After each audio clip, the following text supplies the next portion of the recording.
কবরে সবচেয়ে বেশি আযাব হয় কিসের জন্য জানেন?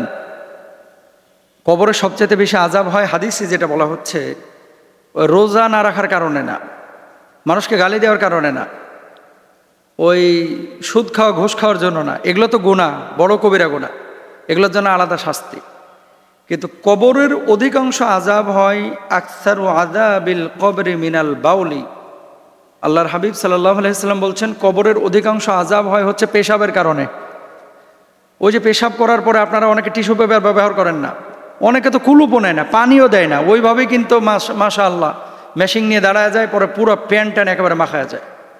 অনেক ভাইয়েরা আছে কিন্তু এমন নাপাক, দিনে 7 বার যদি আপনি পেশাব করেন আর প্রতিবার ওঠার পরে যদি 6-7 ফোঁটা করে আপনার প্যান্টে লাগে, আপনার গা দিয়ে তো ছাগলের পচা গন্ধ বাইর হবে।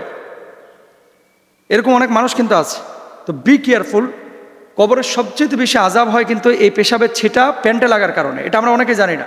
সপ্তাহের কোন দিনে মারা গেলে কবর আযাব থেকে বা ফিতনা থেকে মুক্তি পাওয়া যায়, এ ব্যাপারে কোনো হাদিস আছে কিনা?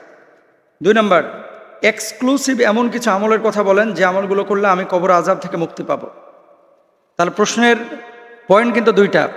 1 নম্বর হচ্ছে সপ্তাহের দিনগুলো কয়টা? 7টা। শনি, রবি, সোম, মঙ্গল, বুধ, বৃহস্পতি, শুক্র। এখন কোন দিন মারা গেলে কবরের ফিতনা থেকে মুক্তি পাওয়া যায় বা আযাব থেকে মুক্তি পাওয়া যায়, এ ব্যাপারে কোনো হাদিস আছে কিনা? হ্যাঁ, তিরমিজি শরীফের একটি হাদিস 1074 নম্বর, ইদা মাতাল মুসলিমু ইয়াউমাল জুমাআতি আও লাইলাতাল জুমাআতি ওয়াক্কাহুল্লাহু ফিতনাতাল কবর।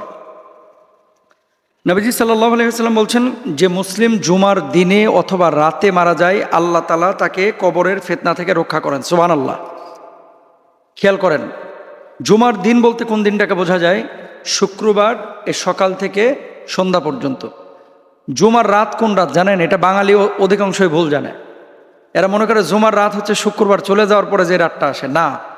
জুমার রাত হচ্ছে বৃহস্পতিবার দিন শেষে সন্ধ্যা থেকে যে রাতটা শুরু হয়, এটা হচ্ছে বৃহস্পতিবার রাত। তার মানে কি, বৃহস্পতিবার রাতে অর্থাৎ জুমার রাতে আর শুক্রবার দিনে কেউ যদি মারা যায়, আল্লাহর হাবিব সাল্লাল্লাহু আলাইহি ওয়াসাল্লাম বলছেন, ওয়াক্কাহুল্লাহু ফিতনাতাল কবর, আল্লাহ তাআলা তাকে কবরের ফিতনা থেকে মুক্ত করেন, আযাব থেকে মুক্ত করেন। সুবহানাল্লাহ।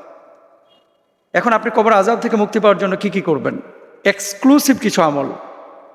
আপনি এখন সবাই কমনলি আমরা নামাজের কথা বলি, সূরা মুলকের কথা বলি, হুজুর এত আমল টামল করতে পারবো না, ছোটোখাটো কিছু আমলের কথা বলেন যেগুলো আমরা আমল করতে পারবো। আল্লাহর হাবিব সাল্লাল্লাহু আলাইহি ওয়াসাল্লাম এর জন্য বলেছেন, হাদিসটা হচ্ছে সূরাতুম মিনাল কোরআনে 30 আয়াতান শাফাআত লি সাহিবিহা হাত্তা গুফিরা লাহু ওয়া হিয়া তাবারাকাল্লাযী বিয়াদিহিল মুলক।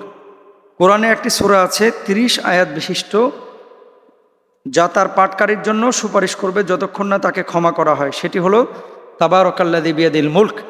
নবীজি বলেছেন, কোনো ব্যক্তি যদি এই তাবারাকাল্লাযী বিয়াদিল মুলক রাত্রিবেলায় পড়ে, আল্লাহ রব্বুল আলামিন ওই ব্যক্তির জন্য কবরে সুপারিশকারী হিসাবে সূরা মুলককে রেখে দেবেন। সুবহানাল্লাহ।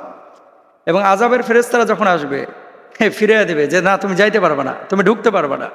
তাহলে 1 নম্বর সূরা মুলক আমরা আদায় করব, মানে তেলাওয়াত করব নিয়মিত। কবরে সবচেয়ে বেশি আযাব হয় কিসের জন্য জানেন?